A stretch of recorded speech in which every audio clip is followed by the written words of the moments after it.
This episode was brought to you by Awesome, AWSM. Awesome is a platform that makes it super easy for companies to give ownership to the people who are creating value for them. It's like Venmo and Stripe, but for equity. Brands can easily share ownership with their agency partners, their influencers and brand ambassadors, their fans and customers, and their employees. Learn more at awesome.com, AWSM.com. Okay, welcome to the Brand Sweat and Tears podcast. I've been working on this guest for a little while. Super busy guy, and he's going to talk about like some stuff recently was keeping him super busy. But the end result is actually really positive, so it's exciting to be able to talk about that. We'll get to that in a minute. But I got Kurt Workman from Owlet, and we're obviously going to hear what the Owlet story is. But I was an fairly early customer of Owlet by way of a gift from my sister. And I'll have to ask her, like, I'm not sure how she originally heard about it, but this was early. This was like, I had never even heard of it. It wasn't like I'd been exposed to the marketing and stuff. So we got this You little, just got a sock. yeah, I think it might've been a Christmas present actually. Okay. And we had a little infant and I was like, what is this thing? And I started learning about it. I'm like, wow, this is actually pretty freaking cool. I didn't know this technology was even, available. So we put it on our baby and it was really cool. Like, I think did that early version have an app or Mhm. was it like a device? I know we had something by our Called bed the that like base lit station. up, or the base station. Okay. Yeah. And I think we had a smart app too, right? Did Yeah. it always have a smart app? Yeah. Okay. Unless you were like a beta tester, but Yeah, no. So I think we had the app and we had the thing, and then we thought it was so cool. I think we gifted it to a couple of other people, and we told people about it. So it was really cool, really innovative technology. This monitoring sock for babies, but you can kind of tell like all the like how this idea came about, how you guys, I mean, bringing an idea like that to life is got to be really tricky because this is pretty innovative tech. It's not like making a sock or a tie. Like when we say a sock, it's like a pretty yeah. elaborate It's device measuring your baby's oxygen levels. Yeah, it's a smart through sock. through a sock, which is so cool. Okay, so Kurt, thank you for coming on. I want you to kind of give your background and start with I mean, going back, how did you start out as an entrepreneur, and then how did that lead into like how did you end up creating Owlet with your co-founders? Yeah. Well, thanks for the opportunity to start. I love anywhere we can, we want to tell the story because we really believe that, families should be empowered with this technology and it Mm-hmm. can help a lot of people. So grateful for the opportunity. I feel like I've always been an entrepreneur, just kind of had that, that Lemonade inkling. stand from the age of 5. Oh yeah. Yep. I started a paintball course in my backyard and Nice. would charge kids. We'd do tournaments. So like, I love bringing people together, You trying must have had a something really new. cool backyard. It was a really old house, but it connected to the mountain. And so we were, yeah, we Okay, so you just had like had some, trees and rocks and yeah, all the things to stuff. hide behind. Okay, Yeah. okay. And then in college, I did tiling in high school. So I started a flooring company in college that helped pay for college. So pretty low tech stuff. And then in college, so I met my wife in high school. In college, we were kind of at the end of college talking about starting our family, and she's had 3 heart surgeries. So when she was a Wow. baby, they had no idea that she had a heart defect. They sent her home, and it's this pretty miraculous story. Her mom had noticed she was a little bit off that day and just had a feeling to go check on her. So she went into the room and found her not breathing, and they rushed her to the hospital and did um, heart surgery that saved her life. And Wow. so I remember, it's a Just really mother's cool story. intuition. That's Yeah. cool. And, the oldest grandbaby on the Workman side of the family passed away from SIDS. And so I remember Mm. thinking like, oh, had her mom not checked, she would have passed away from SIDS. And it's the number one cause of infant mortality still today. So I was worried about that. I was worried about kind of our situation. Um, And SID stands for sudden infant death syndrome. That's right. But Yeah. that's not very descriptive. Like, you just instantly die. But Exactly. like, what Well, does it mean? I remember asking my mom that. I was like, well, wait, what just happened? And she said, well, they don't know. Sometimes babies just don't wake up. And it's like, wait, how, this is like the, the 21st century. How does that still happen? And it's Yeah. one of the only, I would say, conditions that we still just don't know. And it's kind of a, Their heart just stops. Or is well, it like related to the breathing, like the oxygen? I think the leading theories are that the arousal mechanism in the brain doesn't wake them up when there's some external stressor. So like Hmm. babies who, the reason the back to sleep campaign worked so well is they got babies off their stomach. They don't sleep as well. They don't get into as deep of a sleep, and they're less likely to put their Like face face down. down in a blanket or Yeah. So a healthy baby will, according to the research, will pick their head up and turn, but but a baby that has this, low arousal mechanism won't. And so, because their brain doesn't say like, hey, I'm not getting some oxygen, we got to flip exactly. over or something. Okay. Yeah, and that's why safe sleep and back to sleep is a big deal. You want to remove anything that could cause that while the brain is still developing. And so it's really sad. It happens to nearly 4,000 babies every year in the U.S. It's a huge problem. But I was really worried that our kids would have some underlying risk factor. And so I started to kind of look into like what exists out there. And there's sound and video monitors, but you kind of have to monitor the monitor to know baby's You're okay. just gonna like stay up all night and like watch the screen or something. Yeah, exactly. I mean, that's kind of the neurotic experience is looking at the screen, binge watching your baby. So I thought, okay. And then I had a friend that was working at the hospital at the time with this technology that they use there called pulse oximetry. It's now in the Apple Watch, and but it's the little red light that they put on your finger, and pretty amazing technology. Through light, you can tell how well somebody's breathing and what their heart rate is. And I thought that's amazing. I would just want to know, I'd want to know if something changed, and it'd be really cool to know that they're okay. And it's Give me peace actually of mind. using light. Yep. Wow. Yeah, it's just, Guess I never knew that. That's amazing. yeah, it's just it's an LED light like you'd put on your house. It's a little different than that, but like essentially the same. And it shines a red light and an infrared light. And so based on the amount of oxygen in the blood, it absorbs more of the red or the infrared light. And then on the other side of the sensor, you've got a photodiode, which is like a miniature solar panel. It's collecting that information, and then it can determine, like the oxygen in the blood. Or is it it's like a temperature thing, or no, it's like the oxygen. If your blood is oxygenated, it's more purple, so it's going to absorb more of one of those types of light. And if it's less oxygenated, it absorbs less. And then the heart rate's determined because as your heart's pumping. We're getting really technical here. I don't know if I've gotten this. I'm super curious. Yeah, if as your heart's pumping, it pumps blood through your veins, and so there's an amplitude that has like as the heart pumps blood, you see this like spike in the absorption, and so that's a heartbeat or a pulse. So really cool, really kind of non-invasive technology that they've used in hospital for decades, but consumers didn't have access, and this was before the Apple Watch or Fitbit. So I thought that's amazing. Like I want that as a dad, and so we started to work on it at BYU. It was kind of my last year there, and then we decided to go all in. So what were you majoring in? I was majoring in biochemistry or something. I was majoring related? in chemical engineering, which was not actually related at all. It's actually my co-founder Zach, who mechanical engineering, or he's an electrical engineer. Electrical, okay. Yeah, it was the right person. I was like, we laughed because I was the hustler, he was the brains, and then my co-founder Jordan was really the psychologist of the group, like figuring out, okay, what do customers want and how do we take this to market? Sales and marketing. Really good. So it was the three of you. Yeah. Okay. And this is college. We knew nothing. When you were married or not married yet? I was married. Yeah. Okay. We'd been married for 3.5 years. Okay. So getting married to your wife was kind of the thing that made you like heightened awareness about SIDS and the danger and the risks associated with that. So you're like, this would be a cool problem to solve.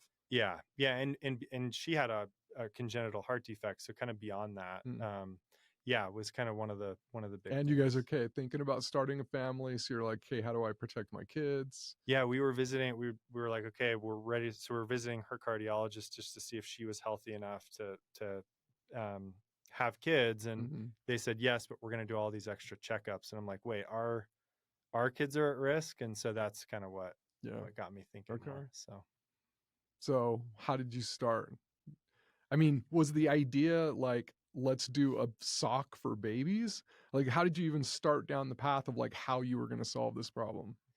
yeah, I think it was we wondered, is like, does this start in the hospital? Does it start at home? Was one of the big questions. And what we found out is that Is it a bracelet? Is is it it a a bracelet? glove? Is it actually, the first version that we did a survey on was a little anklet. So it was like Mhm. a watch that would go on the baby's ankle. Mhm.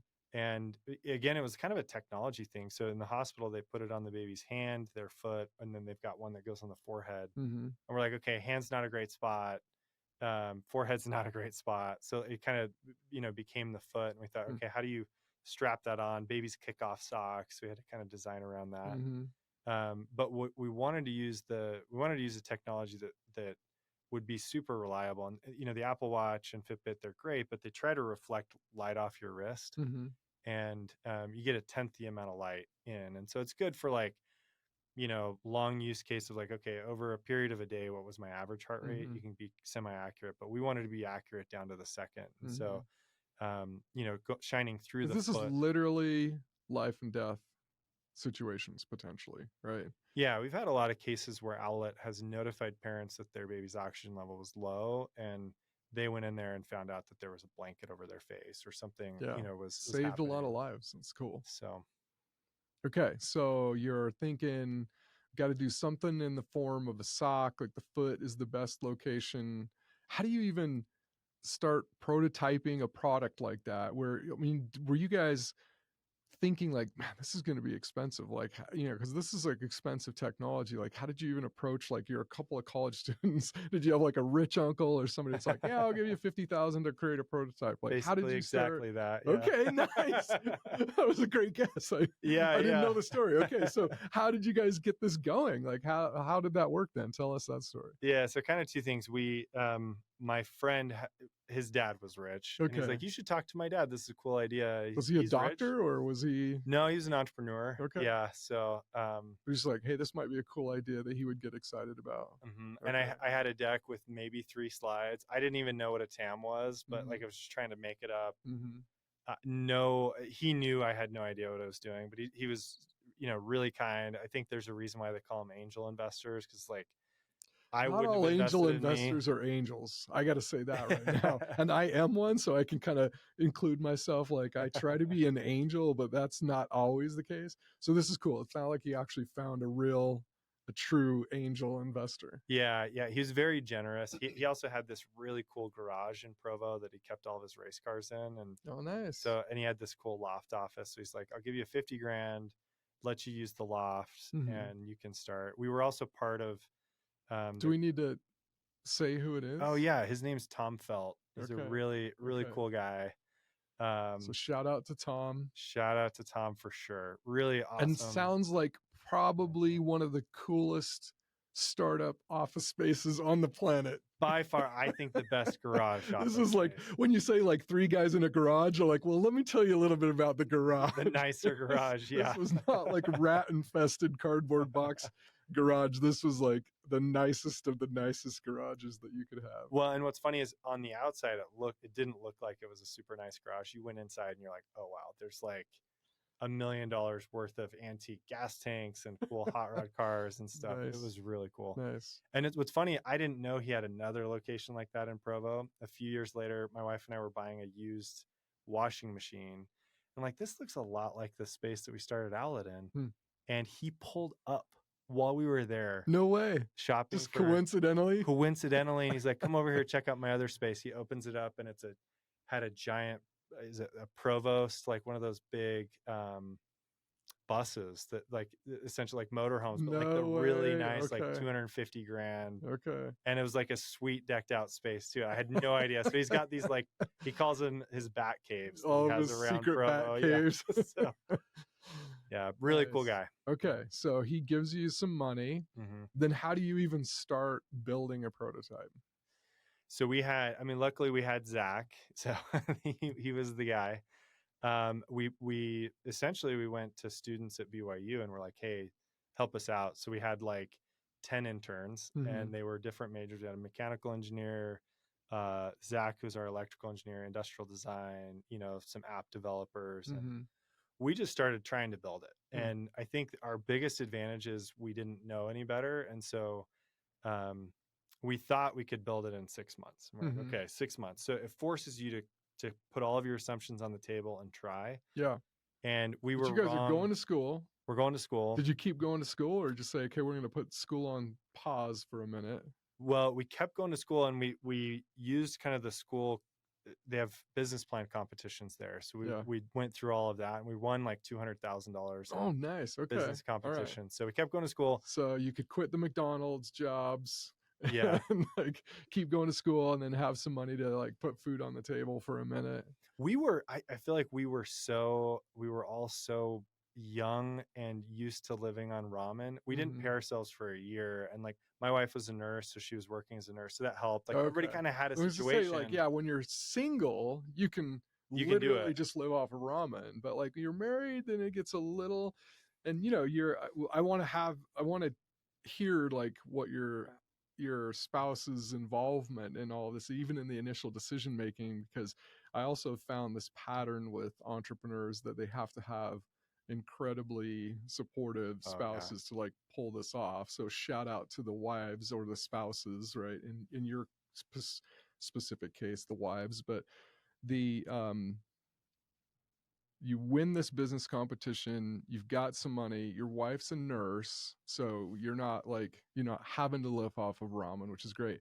But let's pause right there to focus on, like, was she all in and excited about this idea right from the beginning? Was she nervous? Was like, what was the conversation like? Hey, Kay, I think we're gonna go try to make this work. And was she like, yeah? Like, how did she respond? Yeah, I think I quit my job way too early, like looking back, but I was so excited about it. We'd just gotten out of this, we'd started working on a prototype, and we were kind of moving forward. And there's another shout out to BYU. The Crocker Fellowship there gave us a $10,000 grant to work on it as well. Very so cool. that was all helping. But we won this big idea competition. We won $500.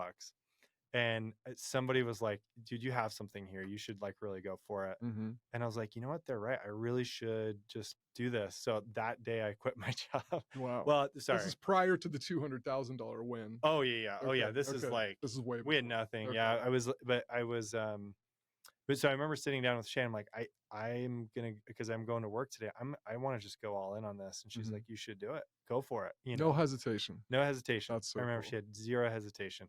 She's had, but like that moment, there was no hesitation. I want to support you.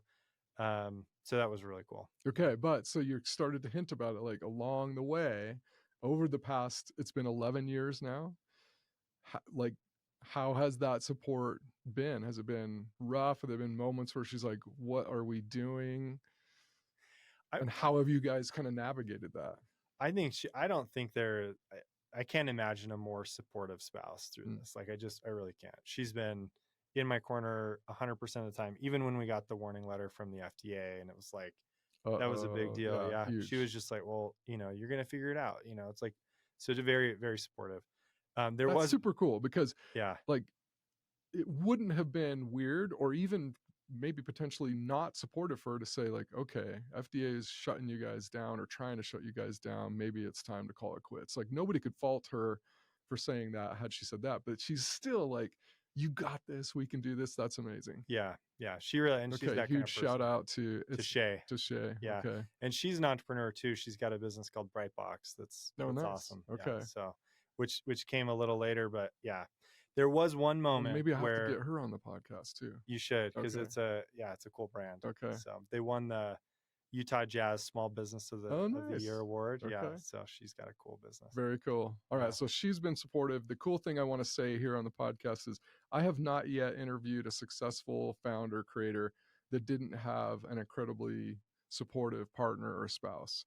That seems to be, if you're looking for like, are there any true secrets to success that are like not negotiable, like that seems like a pretty critical component. I think so. I think you feel crazy the like whole time, and so you need the inside support to Yeah. like to mentally get there. Yeah. There was one night where we were testing. So our son was a couple months old. We were testing one of the prototypes, and I think we got like 20 alarms that night. Just like She's like, disconnection. This. okay, She's like, "Can we um, please not use let's this? Like, you turn might want this to give off. your money back to your investors." It was just like we were exhausted new Yeah. parents, Yeah. and then when my daughter was born a couple of years later, I still remember the moment. We were home from the hospital for 2 weeks. We were checking in on the app. She's like, "I can't imagine not having this," and that was like, okay, I could die today. Like, Yeah. whatever happens, like I at least created something that Yeah. value. So That's awesome. yeah. Okay. So very beginning, you win $500, and then you're like, "Okay, we're gonna start building this thing." And then you get to this $200,000 business competition, win that. You get the grant from the Crocker, is it fellowship? Fellowship, yeah. And then, um, like, did you guys try to manufacture like the first prototypes here locally in the U.S., or did you immediately say, "Okay, we've got to find something in China"? Like, how did you think about getting this thing built? Yeah, we were starting right as Kickstarter became like a big, like it was a big deal when we were The starting. timing was nice. Yeah. 'Cause prior to Kickstarter, people were like, "How am I going to like spread the word or get it, get Yeah. anyone's attention?" This whole culture of like pre-funding and stuff was just, so we were like, okay, we're going to do a pre-funding campaign, and we launched it, and it did okay. Like it wasn't like this. Did you see guys just somebody like do like make your own millions. video, like home video, Made our own basically? video. Yep. We hosted it on our website because Kickstarter didn't do baby products or medical devices at the time, and they were like, nope. So we just did our own on our website, and we're like, you can pre-order the product. And Oh, so you didn't even use Kickstarter? we didn't even use Okay, so Kickstarter. the Yeah, concept, but you just did it off your own website. we just did it on our own So website. then how did you start to spread the word? So we actually we were so dumb. We flew out to New York. We're like, okay, that's where the press is. So we just flew out there, Just and gonna knock on the door. we knocked on the door. We went into New York Times. We're like, who can we talk to? Literally just walked into the New York Times. We did. No appointment. Just no. Like, hey, we want to talk to somebody. And now it's like you have to work through people who know people who know people to then get connected. It's like did you literally just go up to like the reception desk and say, we need it? And what did the receptionist say? So everybody told us to go away except for one group, which was like a parent focused magazine. But like Slate magazine, I was like buzzing. I'm like, hey, is this Slate magazine? They're like, this is this, and they're really worried about security there. They're like, you what are can't these just weirdos? come in here. Yeah. We did get one appointment there, and then we had my other two co-founders went to San Francisco to do the same thing. Wow. And they got into TechCrunch, so they actually got in. Wow. And so TechCrunch did an article, and then a parenting magazine in New York did an article, and from there it actually kind of started to snowball. So then we got a call from CNBC, and we got a call, and we started to get some awareness around it. Yeah. And we had this, we had a website up that we were just getting parent emails, so we launched with that. Got a little bit of momentum. It wasn't like a giant success Kickstarter. Like at the time, if you did $1 million, it was like, that was a big deal. You covered everywhere. Yeah. I think we did like 100,000 in pre-sales, but it was enough to show like parents wanted it. And we got a lot of people who were saying, okay, I'll throw some money at this. Yeah. We got a lot of really cool emails, like parents telling their story. This is why I want it. And we'd lined up a local manufacturer in Salt Lake. And so we were like, okay, cool. We're going to ship these devices in 4 months. And we had some prototypes, some circuit boards that were working. So we started manufacturing, and I remember, and then we got invited to Techstars because of that pre-sales campaign. They heard about us, and they called us and said, we want you to come to. They called you? Yeah, we want you to come be part of this cohort. We're like, oh, cool. Is this the Boulder one? This was in New York, actually. Oh, New York Techstars. Okay. Yeah, so it was like a connected devices accelerator. Okay. And so we go to Techstars. We're like manufacturing these devices. Did you guys stay out there for? Yeah, we did. Yeah, there was 8 of us. We all flew our families out. There was like 7 or 8 kids in the group living in these tiny. Our apartment was like this big there, and that was rough because in the middle of the winter too. And but it was a really cool program. They helped us figure out how to fundraise. But while we were there, we got the units. So like we had boxes, and we were just going to assemble them ourselves. So like all the pieces, we were going to assemble the first units. And we started to test these units, and what we found out is that we had flexible circuit boards, and there's these copper traces that run from the processing unit to the lights and the photodiode that needed to flex around the baby's foot. And we'd done testing with the prototype versions, but these manufactured versions, I don't know what happens still to this day, but after like 4 or 5 flexes, the traces would They'd break. snap. Yeah. And so and you couldn't tell what was happening. You just, inside. So we're like, okay, well, these won't work. And we'd spent the pre-order money to manufacture the devices, and the device didn't work. And that was probably the worst I've ever felt at Owlet, because it wasn't like I was losing an accredited investor who knows they're taking, it's like a parent's money. All of these parents had prepaid me to make a good product. And I was like, I felt awful. So we went to this diner in New York, and I just asked everybody, I'm like, okay, how long can you guys go without getting any salary? Because there's a few engineers who were paying, and everybody gave a time amount. So some people were 6 months, some people were 3 months.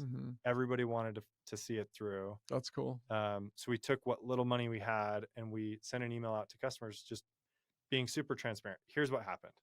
And they could click one of 2 buttons. One was keep supporting the project, and the other one was give me a refund. And what was cool is 91% of those parents said, I want to keep supporting the project, even though they knew they wouldn't have it in time for their baby. Wow. So really cool. And we actually got a lot of positive emails from that. They were like, hey, keep going. This should exist. So that's really cool. Yeah, the customers have saved us lots of times. And I think, just trying to be transparent and keep solving the problem. So, yeah.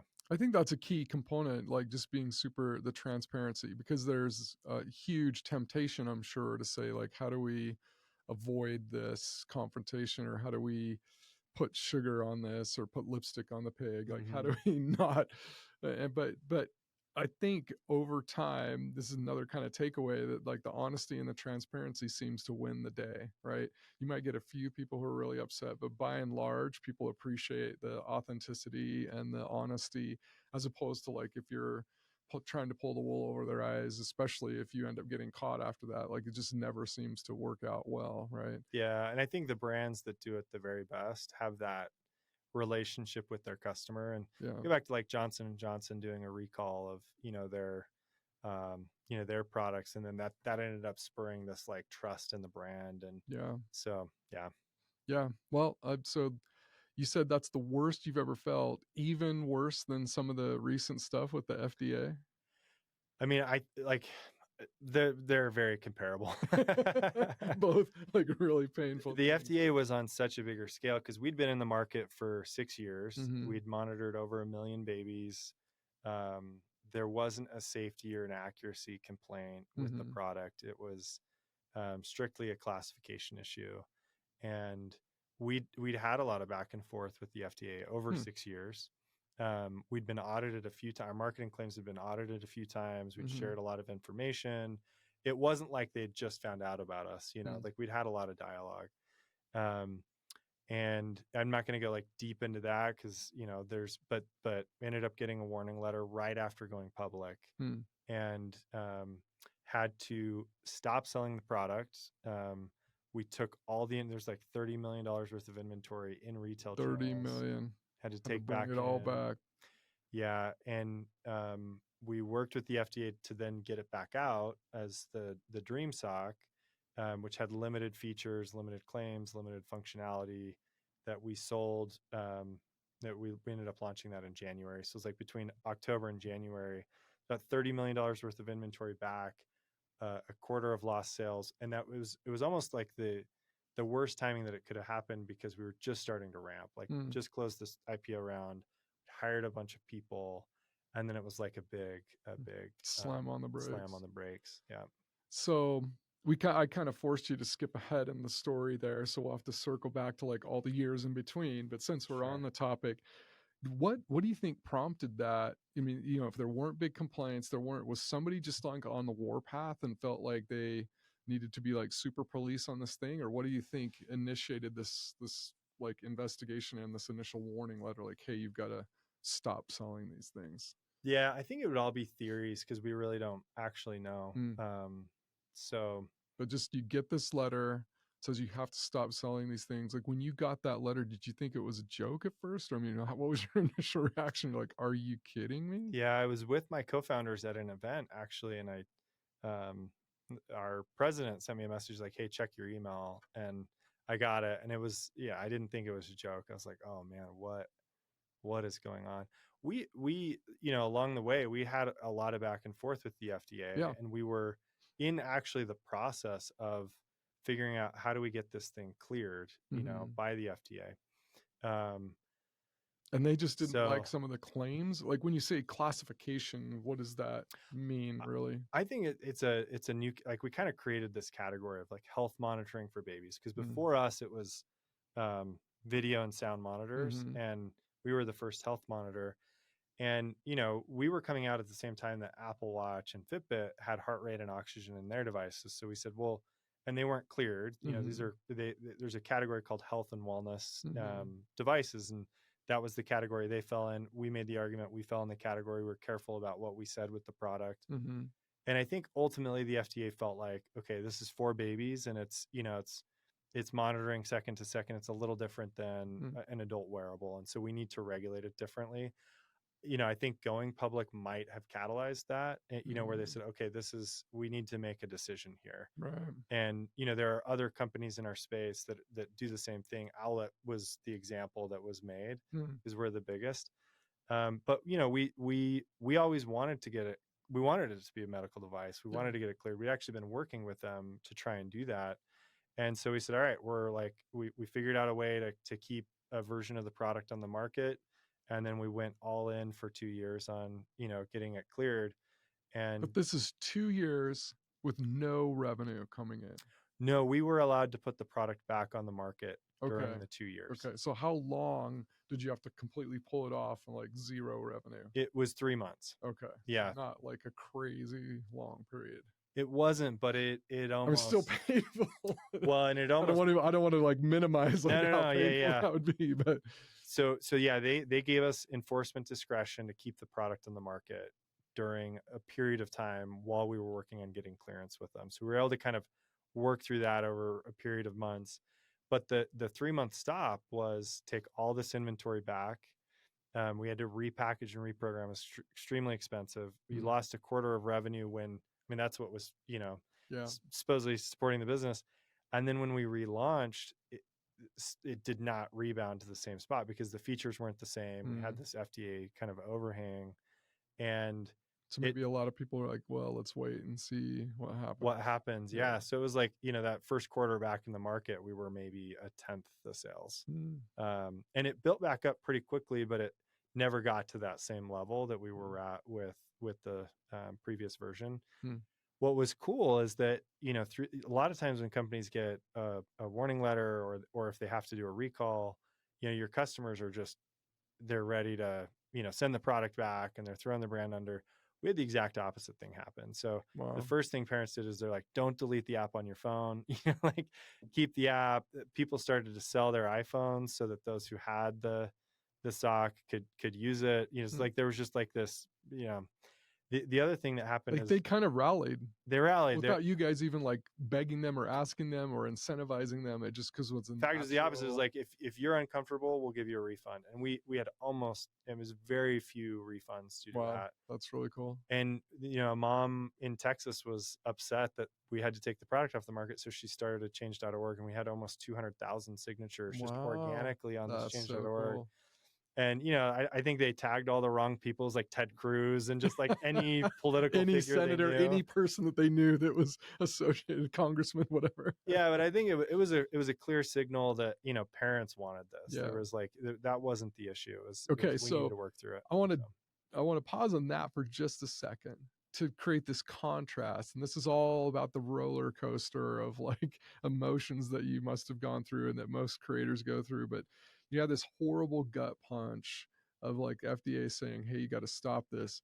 But then combined with this radically cool, you must have been emotional about how amazing this was that your customers are like rallying for you, that are coming uh to your aid, right? Just Yeah. naturally. Like, was that the coolest feeling ever? I mean, if you've created a product that emotionally connects with someone on that level, that they'll go start a petition and they'll like tell their like, that had to be a great feeling. Yeah, it was, and you know, it came at a very, probably one of the darkest time that we'd went through as a company. I think it kept employees at Owlet too. You know, I think it was like the thing that people were like, okay, we can do this. And for me personally, it was a very like embarrassing, you know, Mm-hmm. time too. Like I felt a ton of shame around it. Hmm. I had neighbors that had bought stock in the company as we were, you know, going public, and Mm-hmm. you know, I felt really bad. Did the And stock price tank quite a bit? yeah, yeah, and the market's been bad regardless, but yeah, Yeah. for Owlet, I think it's been an extra. So you kind of felt this personal responsibility, Totally, especially to people that you knew, that like you've invested and now your stock just dropped. just dropped. Yeah, Wow. and you know, seeing those, you know, those same people like sign the petition and, you know, like give a vote of encouragement was really, yeah, I think made all the difference. Kind of gave us enough wind to just like keep fighting through Just that. So enough wind in your sails, yeah, to enough go love through from it. the community to keep going. But it's a testament to like, this was an amazing product that really I mean, talk about product market fit, that people were like, no, you're going to pry this thing out of my hands. Like, they're mad at the government, like, you can't take this away. Like, that is, I don't know, the ultimate definition of product market fit, I guess. Like, the customers are just demanding it and fighting for you. That's pretty cool. Yeah, it was, and I, you know, a lot of credit to the team that it was our third version. But I remember talking to my co-founder Zach, who at the around the same time was like, "Hey, I've got to step away from the business." Not related to that, but I said, "Dude, you've made such a great product. This is just now about proving to the FDA that it's a great product." And Yeah. what's interesting is the product itself didn't have any major changes through Mm. those 2 years. It was literally It's all just messaging. gathering more documentation around it, Mm. and making sure that they knew we had our heads on straight and we had a great product, Yeah. and we did. So Okay, so we kind of did the beginning and the end. Let's go to like the middle. um, so you are, if we're going back, like you're, uh, how long did it take to go through the prototyping process, and how many prototypes did you have to make until you were like, okay, we're ready to like actually sell something? Talk about that process. yeah, I think it was 14 iterations if I Wow. remember. Okay. Yeah, And how long? Like a couple of this years? is almost 3 years. Wow. Okay. And it was always devastating because we always thought we were like 6 months away from Yeah. success. Yeah. I think that was one of our secrets to success because we were so iterative with it. At the same time we were starting, there were two other companies. One was out of MIT, and the other one was a bunch of ex Google, ex Hmm. IDEO Tough employees. competitors. Yeah, I mean, these guys, you know, they were much more qualified, and we stayed super focused on what we knew customers wanted, Mhm. and then we were just iterating. It's like if you've seen the Marshmallow Challenge TED Talk where they like Mhm. build the, I think we were the kindergartners, like just figuring it out. And I really believe in, like, I had a mentor. Do you know Bryce Zarbies? Or Bryce Johnson with I Zarbies. do, yeah. Such a good guy. I remember Yeah. going to him like, dude, Bryce, you should just be the CEO of Owlet. He's like, I would never do that to you. You need to go through this. And I said, it's so hard. And he's like, yeah, but if you knew it was hard, you'd never even try. And I Yeah. think there was a lot of that. It's like we didn't know we were getting ourselves into, but we just kept pushing. And yeah, 14 iterations. We did 3 different beta tests, and Mm. we had a standard. We're like, okay, we need to pass. There's certain accuracy tests that they do in labs for pulse oximeters. We need to pass those. We wanted our net promoter score to be, you know, over 70 before Mhm. we launched, and it was like negative 20, 30. And then finally, that last one, we had an NPS of 80. So customers loved it. And we just waited. We just kept working until like we got there. Mhm. They loved it. And we had our first story where, you know, baby was helped with the product. And it was a friend from college who had lost his first baby. And he called and he's like, hey, Kurt, I'm getting a lot of these red alerts. And Mm. I'm like, dude, it's probably a false alarm because Mhm. we're still in beta. I was like, dang it, there's a bug. Yeah. He said, well, will you just check? Because, you know, we have this history. Mhm. And so we sent the data to our medical advisor, and he looked at it, and the baby just couldn't regulate their breathing. He's like, that baby needs to go to the hospital right now. And so they went into the hospital and they found out that, yeah, nervous system was just not developed enough. She couldn't actually regulate her breathing while she was sleeping. Wow. She dipped down into the 60s, and they didn't know why. And she ended up being on oxygen for like a long period of time. I think it was over a year, until her brain finally developed enough to regulate. And so, really incredible But story. it And we're just worked. watching it happen. You're Yeah, like, we're like, this it is helped. working. This is so cool. It helped. And so we were like, okay, like, customers love it. Product's accurate. We've gone through all the consumer safety testing and all those things. And then, and it's made a difference. So we decided to launch after that. Okay, so still not FDA approval, but you still had to do all this other testing and all these hoops that you had to jump through, right, for consumer products. Yeah, so we followed all the baby monitor standards that the consumer products follow. You know, there's a lot of different testing standards. And then on top of that, we did follow, like, the FDA has, and there's international standards for accuracy for pulse oximeters. And so we didn't launch until we passed, it's a breathe down study that they do at UCSF, where they actually take medical students that need money. Use them as guinea pigs. They use them as guinea pigs, and they put the Owlet on one hand, and then they put a pulse oximeter on the other. They lower their oxygen levels with nitrogen gas mixtures, and then they draw blood, and they compare you against the reference oximeter and the blood gas draw. So it's a pretty elaborate test.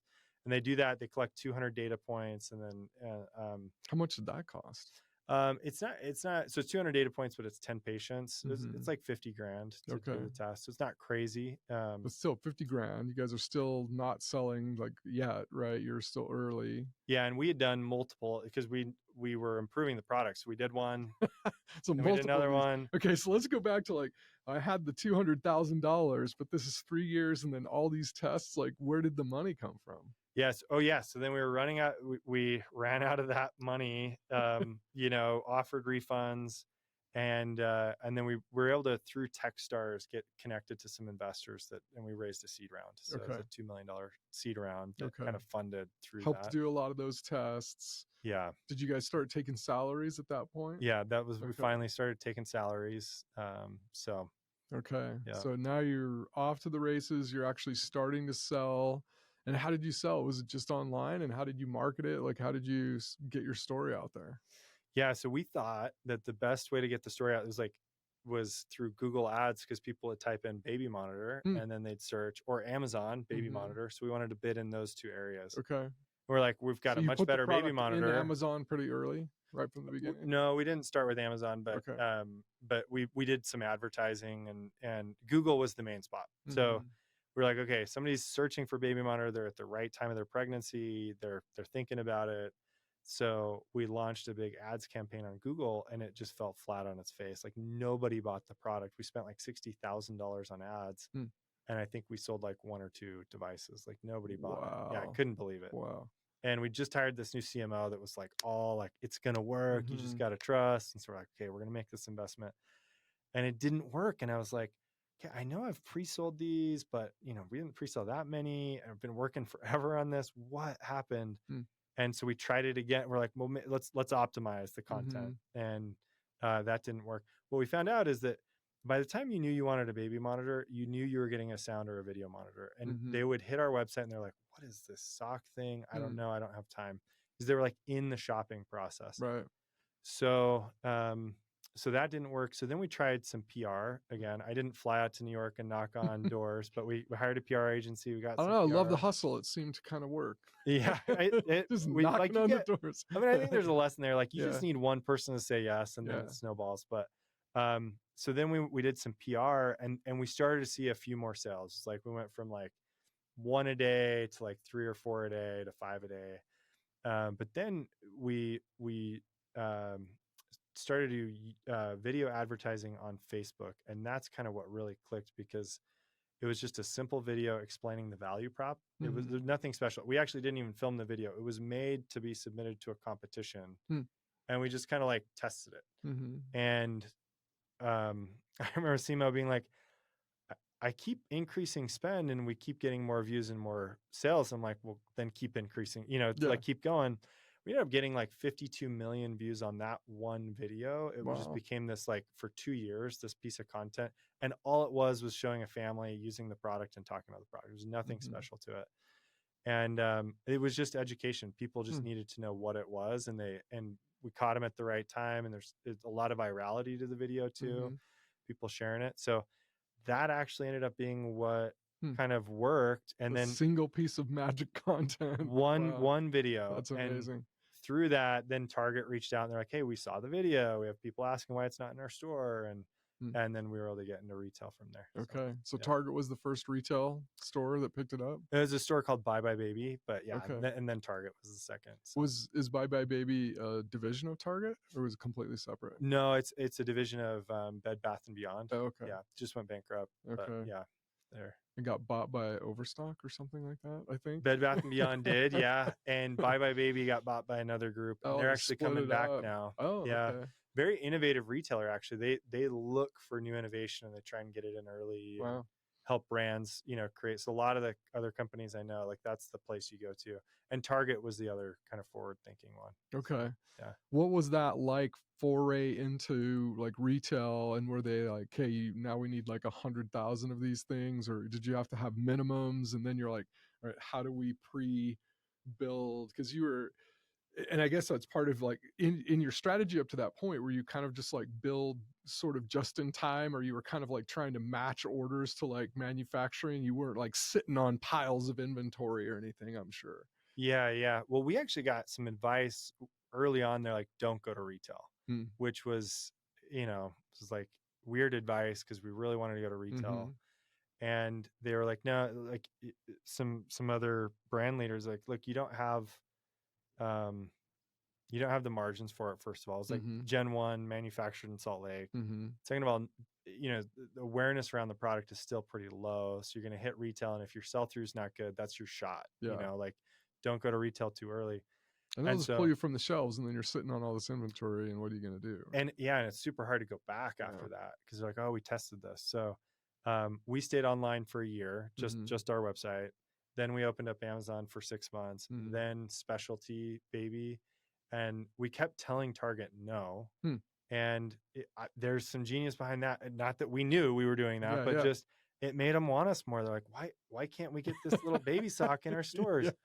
So finally, because customers are asking about it, and these guys are playing hard to get. It's like, what's going on? Yeah. So finally, the VP called. I remember this is like right before Christmas. They're like, look, we just had a baby monitor fall out. We really want you guys. And they made us a great deal. And it helped our margin. Actually, like if you try and push into retail, they're going to take 40-50%. Yeah. If you let them come to you and you build a good brand, it's quite a bit less than that. And so it ended up, margins worked out. We had our V2 device and went into Target, and it grew really fast in Target. Nice. So that's kind of where it took off. You're rocking and rolling. And how many years, and did you guys just kind of grow steadily over, well, this is probably like 8 or 9 years before the FDA letter? It was about 6 years. 6 years. Because it took us 3 years to get to to even like build it. Okay. Then 6 years of pretty steady growth. Yeah. We went from a couple million the first year to almost 100 million when we went public. Wow. And then, we were on track to do 150 that year. Wow. And so what did the cap table look like by that point? It was pretty messy. No. It was pretty, we'd gotten diluted. We'd raised a couple rounds. And, there was just a lot of great people involved at that point. Yeah. So. And as far as the founders, like you guys still had a pretty great relationship through all of that, or how did some of these things like test your, like the three of you, your relationships with each other? Yeah. So there were a couple other people that were involved early on, and my friend that I referenced at the beginning that was working at the hospital, amazing person. And, so some of those things didn't work out. I think Jordan and Zach and I, we used to fight all the time. It was like, it didn't matter what it was. We'd sit and we'd just argue with each other for hours and like yell, and people, and over time we just developed this really, just this really strong trust and bond, and conversations became easier, and the trust was there. And we are like best friends today. They probably know more about me than anybody else. Yeah. And so we, they've both left the business now, but we do pickleball every other week, and which just ends up to us not playing pickleball, and we sit around and talk for like 5 hours until midnight. And just, nice. I love those guys. Yeah. They're like my best friends. So. And even with all the shouting and yelling and arguing, you were able to like turn that into constructive progress. It never got to the point where it was like, screw you guys, I'm out of here.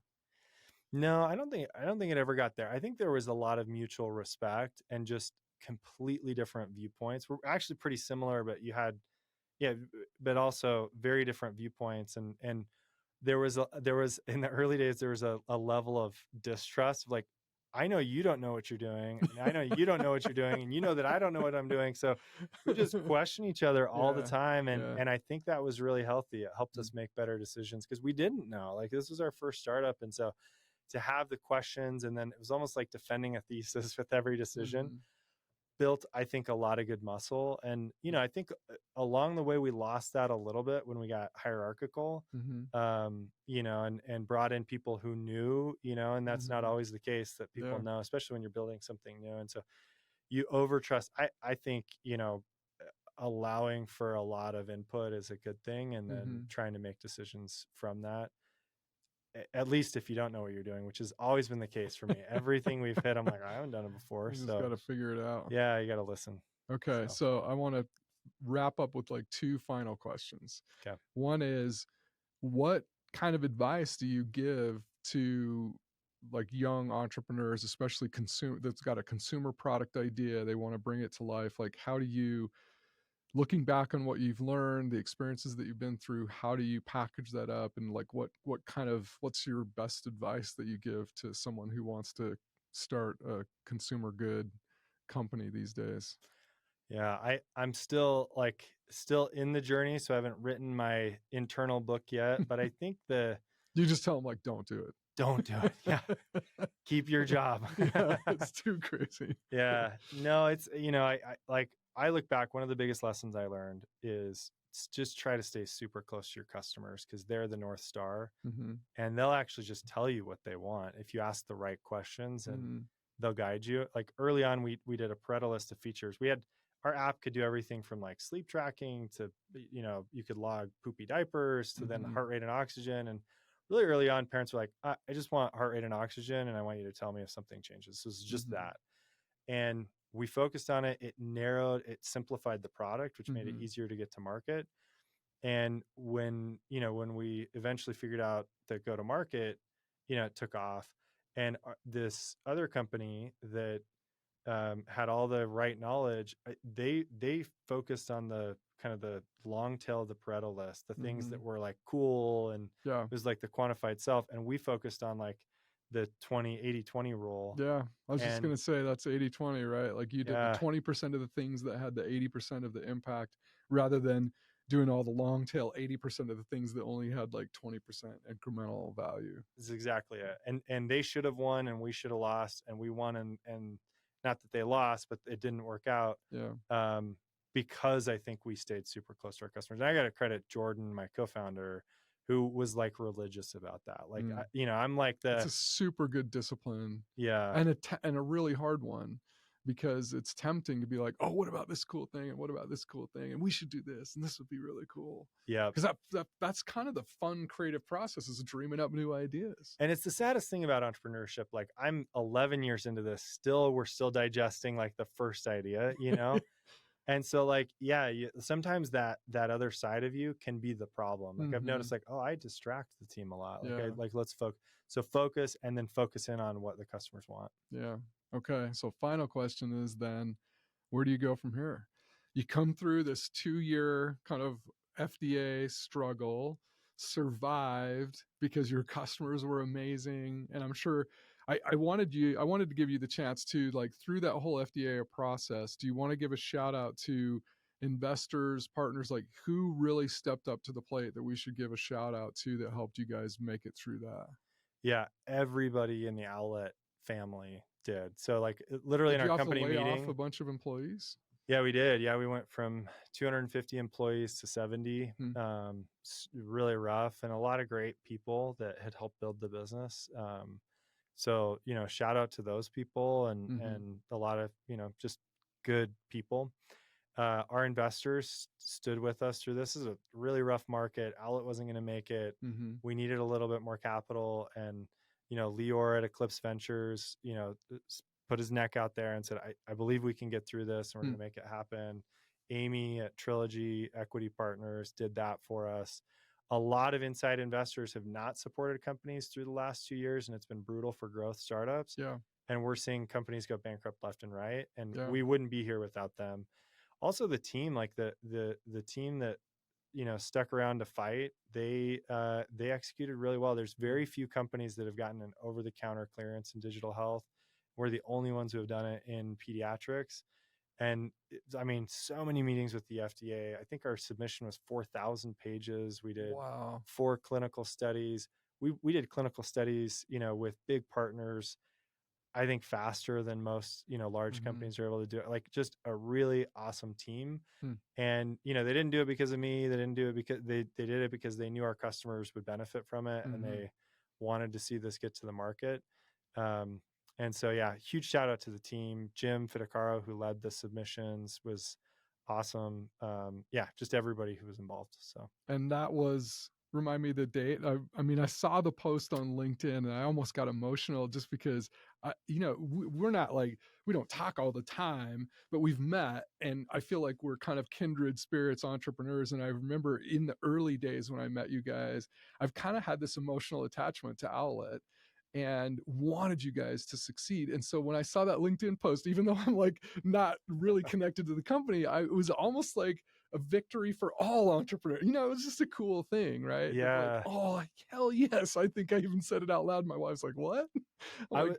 Owlet just got their approval. This is such a cool thing. Like, this is great. So when exactly was that? Remind me. It was November 8th. Okay. Yeah. So, and I was in an Uber driving to the airport, and just like, we almost crashed, to like yelled and screamed. It's like Uber with a driver's couple like, other, what what's like, going what is, because it was just like silent, and then like, It's craziness. yeah. And then I got to the airport, got through security, I sat down and I just cried. Like, I was just like, So it just cool. hit me. Yeah, it was really cool.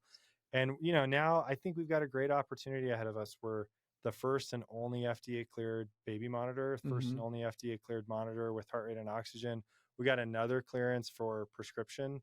So babies who are high risk can now get one that's reimbursed by insurance, and your doctor can Nice. recommend it. Okay. And so we saw an immediate change, with pre versus post in terms of consumer demand. And so that's really exciting. So I think everybody at the company is feeling like, okay, now back to the vision of every baby should have access to this. And we're seeing that happen for the first time in a long time. We've had doctors reaching out saying, hey, I'm recommending this to my patients. Like, it's FDA cleared now. So it's like, I think it opens up a whole new world, and hopefully we're stronger for it. But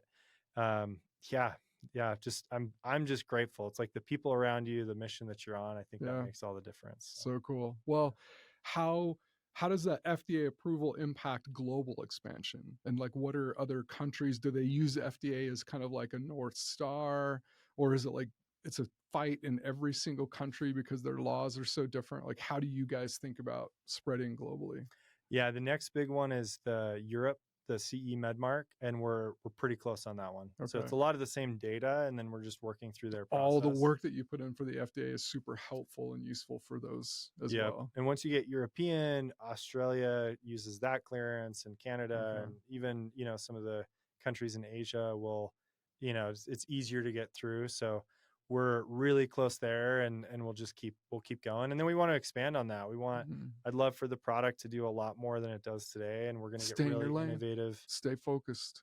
So we're going to stay focused on this, but like, there's a lot of data that we can use. I was kind of joking, but like, it's still that discipline. Yeah. Like, remind me of that. Yeah. When I get just too big. sell one to everyone on the planet before you add tons more features. Just send me. Yep. That's right. That's so cool. Well, Kurt, thanks for coming on. This is such a cool story, I think, because it has been a battle for a long time. And we talk about, like, so it's been 11 years, and it's like, this overnight 11-year grind success, right? It's the joke about like the overnight success. But I'm super excited. I think it's such a cool product, and I'll be excited to see, the total world domination, like every baby with an Owlet monitor. That's pretty cool. Thank you. Thanks for having me, and thanks for letting me tell the story. You bet.